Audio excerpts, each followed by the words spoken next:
గౌరవనీయులు శాసన మండలి ప్రతిపక్ష నాయకులు మసూనాచారి గారు, గౌరవనీయులు మాజీ చీఫ్ విప్ వినయ్ భాస్కర్ గారు, వేదికను అలంకరించిన పెద్దలందరికీ, ఈ కార్యక్రమంలో పాలుపంచుకున్న పత్రికా మీడియా మిత్రులందరికీ కూడా నమస్కారం. ముఖ్యంగా నేను ఒక 2 విషయాలలో ఈ రాష్ట్ర ప్రభుత్వము అధికారంలోకి వచ్చిన తర్వాత రాష్ట్రంలో జరుగుతున్నటువంటిది ముందుగా రైతుల ఆత్మహత్యలు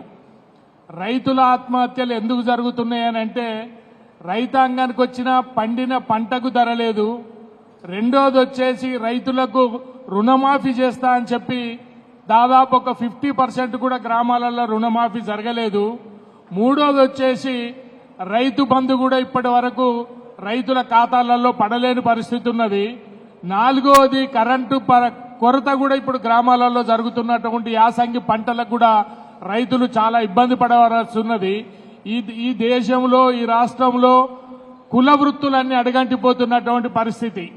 ఆ సందర్భంలోనే ఈ ఎక్కడన్నా జరుగుతున్నాయంటే ఆత్మహత్యలు ఒక పక్క రైతులు, రెండో పక్క చేనేత కార్మికులు.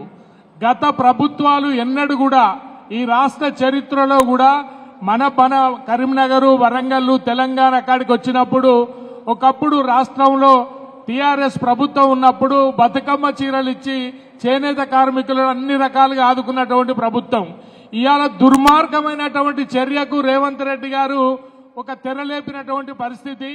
ఇవాళ పిల్లలకు స్కూల్ డ్రెస్సులు ఇవ్వడానికి కానీ, పిల్లలకు కప్పుకునే దుప్పట్లు కానీ, తివాసీలు కానీ ఇట్లాంటివన్నీ కూడా మన వరంగల్ జిల్లాలో కొత్తవాడ, మిగతా జిల్లాల చేనేత పారిశ్రామిక సంఘాలలో ఇచ్చేటువంటి వస్తువులను ఇవాళ ఏం చేస్తున్నాడయ్యా అంటే సబ్బులు, పెన్నులు, పుస్తకాలు, అదే రంగా ఈ దుస్తులన్నిటికీ కూడా టెండర్ పిలిచిండు. ఆ వృత్తిని సంక్షోభంలోకి నెట్టడానికి ఆ కార్మిక వర్గాలను అన్నింటినీ కూడా ఆత్మహత్యల దిక్కు పొరగొల్పుతున్నటువంటి పరిస్థితి ఈ రాష్ట్ర ప్రభుత్వం చేస్తున్నది. కాబట్టి నేను ఇప్పటికీ కూడా డిమాండ్ చేస్తున్నా, ఇవాళ ఈ రాష్ట్రంలో ఒక పక్క రైతులు, రెండో పక్క చేనేత కార్మికులు, మూడో పక్క కుల వృత్తులన్నీ అడగట్టిపోయి గ్రామాలలో వృత్తి లేక పట్టణాలకు వలసపోయేటువంటి పరిస్థితి వస్తున్నది. కాబట్టి ముఖ్యమంత్రి గారు మీరు ఇచ్చిన వాగ్దానాలు మర్చిపోయినా, మీరు సాయం చేయకపోయినా కూడా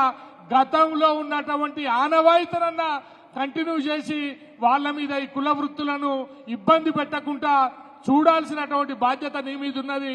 ఏదో కాంట్రాక్టుల కోసానికి, కమిషన్ల కోసానికి పేద కార్మికులు ఆరగాలం పొద్దుటి నుంచి సాయంత్రం దాకా కష్టపడితే 100-150 రూపాయలు కాదు ఆడబిడ్డలు పోయి పాప ఆడ మగ్గాల కాడ కష్టపడే పరిస్థితి వస్తే అటువంటి వాళ్ళ పొట్టలు కొట్టుకొని కూడా తినే అటువంటి దుస్థితికి ఈ ప్రభుత్వం దిగజారుతుందని నేను అనుకోవడం లేదు.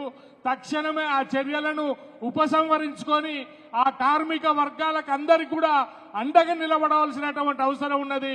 గతంలో కేసీఆర్ ప్రభుత్వం కానీ, రాజశేఖర రెడ్డి గారి ప్రభుత్వం కానీ, అంతకు ముందున్న ప్రభుత్వాలు కానీ వారిని ప్రోత్సహించి ఆఖరికి మన సెంటర్ జైల్లో ఉన్నటువంటి ఖైదీలతోటి కూడా తివాసీలు నేర్పించి వివిధ దేశాలకు ఇక్కడి నుంచి ఎగుమతి చేసినటువంటి చరిత్ర ఈ వరంగల్ జిల్లాకు, కరీంనగర్ జిల్లాకు, ఈ ప్రాంతాలకు ఉన్నటువంటి విషయాన్ని మీరు మర్చిపోనట్టున్నారు.